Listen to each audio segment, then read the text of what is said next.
В феврале я опубликовал видео про араукарию чилийскую. Ссылку я оставлю в описании, переходите и смотрите.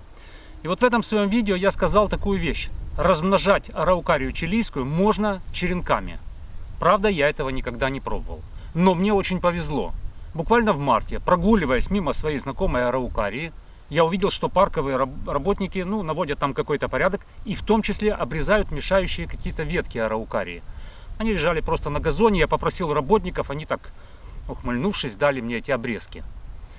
Ну а дальше, собственно, я начал их укоренять. Совершенно никогда этого не делаю. И сейчас я вам постараюсь детально это все рассказать на пальцах, потому что, к сожалению, в тот момент видео я не снимал. Итак, с чего же я начал? А начал я с того, что взял контейнер и наполнил его покупной рыхлой смесью. Почвосмесь. Главное, чтобы она была рыхлая, это самое главное. Затем я взял вот эти обрезки и разрезал их на части. Собственно говоря, я поступал всегда вот так же, как я поступаю с другими черенками других растений. Обрезал листья, или хвою, как это правильно говорить в случае араукарии, с нижней части этого черенка. Конечно, это сложно. Это не просто листочки, не просто хвоинки. Они достаточно толстые и достаточно жесткие. Мне понадобился острый нож, и то я не смог их полностью удалить. Большую часть листьев я срезал, но все равно какие-то черешки, какие-то остатки листьев на нижней части этого черенка остались. Затем я эти самые черенки, без использования каких-то укоренителей, каких-то стимуляторов образования корней, я повтыкал вот в эту самую почвосмесь. Сверху я эти черенки, как видите, накрыл обрезанной большой пластиковой бутылкой, но я не стал ставить крышку сверху, закручивать, чтобы каждый раз откручивать, проветривать. Я не стал этого делать. Я сверху положил плоский камушек.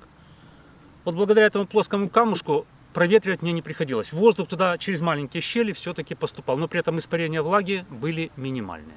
И затем всю эту конструкцию поставил в тенек. Что это за тенек? У нас растет большой куст ирги. Под ним постоянно рассеянная тень. И вот в этой тени он простоял, фактически с марта, сейчас октябрь, 7 месяцев. Я его вообще не трогал. Еще раз скажу, я особо не надеялся на успех. Думаю, что будет, то и будет. Единственное, за все лето я раза 4 его полил. Лето было в этом году не очень жаркое, и дождей выпадало достаточное количество. Раза 4 полил, это громко сказано, увлажнил слегка, прямо сверху вот по этой пластиковой обрезанной бутылке. Простоял он у меня 7 месяцев, и вот сейчас давайте посмотрим на результат.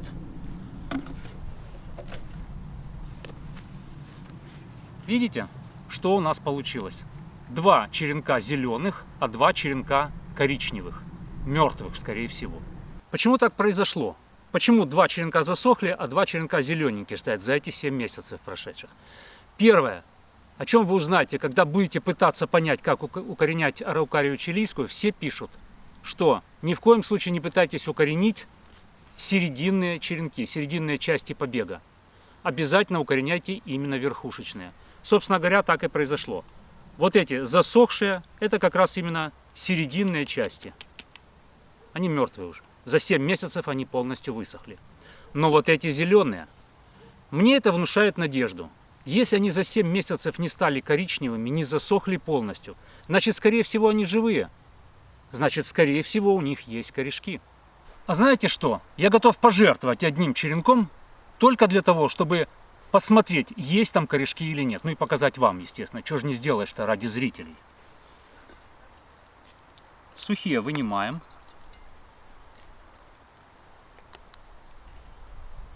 А один давайте откопаем.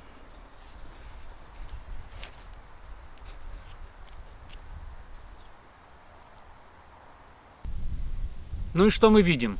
Нет, корней пока нет. Но вот здесь весь торец этого черенка покрыт бугорками такого розового цвета. Это каллюс.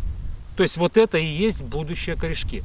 Но, скорее всего, времени на их образование понадобится гораздо больше, чем на укоренение той же самой туи, скажем, или можжевельника. Поэтому сейчас я его быстренько опять втыкаю во влажную землю. Ай, колючий какой.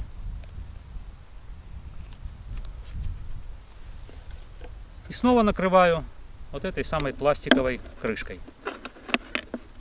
И вот в таком виде они у меня простоят всю зиму. Конечно, в морозные моменты какие-то я их буду заносить просто в холодное помещение. И я так думаю, честно говоря, что и весь следующий сезон они тоже проведут вот в этом контейнере.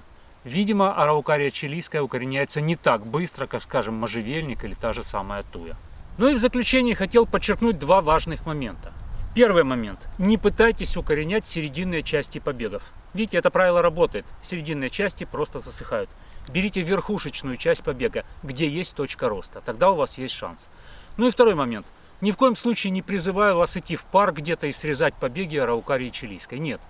Но если вам повезет так же, как мне, и где-то вы натолкнетесь, увидите лежащие на земле свежесрезанные побеги, подберите и попытайтесь их укоренить. Может быть, вам повезет. В общем, экспериментируйте смелее. Пусть вам в этих экспериментах сопутствует удача. Ну а у меня на сегодня все. Всего доброго.